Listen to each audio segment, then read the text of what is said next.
from a timing standpoint, you said something that I actually totally agreed with, and I just kind of want to push this back to you. You said, it's speculation, and 3 years is a long time away. And he brought up the Tom Brady analogy, so I'm going to throw a sports analogy your way. You tell me if I'm right, I'm wrong, and then you respond. Bill Belichick would always say, like, listen, we're just focused on the next game. I'm not trying to, I'm not looking down the road. I know we're playing, the Rams 2 weeks from now, but right now we got the Bills coming up next week, so I'm going to focus. So clearly, Desantis, in November, 10 months from now, he's got an election coming up. The people of Florida will either reelect DeSantis. I probably think they will go for him, or they're going to choose something else. So clearly, the next game up is running for governor. But once he wins that, and it becomes apparent, like, all right, he's in here, I think the fodder will only get deeper. Like, people started talking about midterms the day Joe Biden was elected. So, like, 2 years is down the road, I get it, but next thing you know, holy shit, it's 2022, we're in January, and midterms are literally coming up, and he's getting, coming for election. So, I guess, do you understand the fodder, especially when it will pick up after he gets reelected?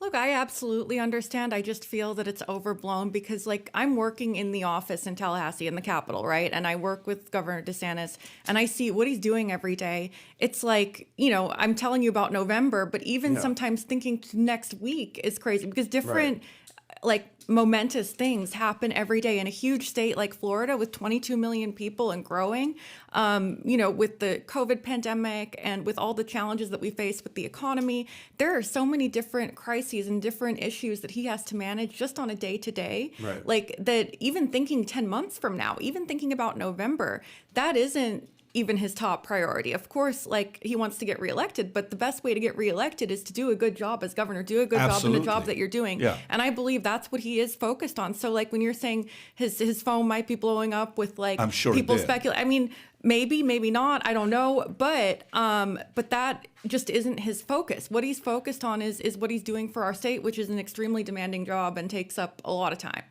Yeah, I don't disagree. Even if you look at 2018 Florida the election that took place for the governor, you had Ron DeSantis got 4,076,000 votes, and you got Andrew Gillum that got 4,043,000 votes. It wasn't a run-up. That was a close race that took place. Yeah, very close. So how do you feel? Can you scroll to see what Florida looks like, by the way, just from a color standpoint? Wow.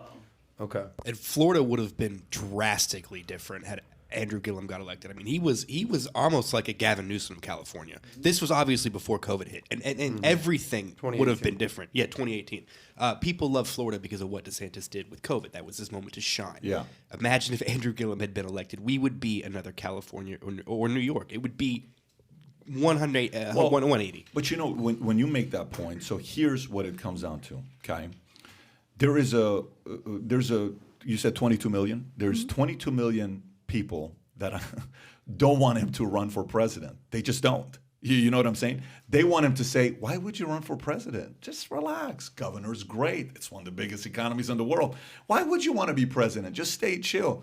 And the people who are saying that are the people who live in Florida because they love this guy, right? Minus the few people that would like more masks on top of masks and would like, mandates on top of mandates. But for the most part, people love Florida. I mean, even AOC loves Florida, right? Right, yeah. AOC, Eric Swalwell, Gretchen Whitmer, governor of Michigan, all these lockdown politicians are coming here on vacation. Who can blame them? Yeah, who can blame them? I mean, I think AOC is smart for the one decision of coming to Florida for vacation. It's a very good move on her end. But there is a community here that doesn't want to. Now, for the other 310 million people who don't live here, a big majority of those guys are hoping this guy throws his name in the hat and he goes out there and competes. So if you enjoyed this little short segment from the podcast that we did, here's another short segment to watch. Or if you want to see the entire podcast, click over here. Take care, everybody. Bye-bye.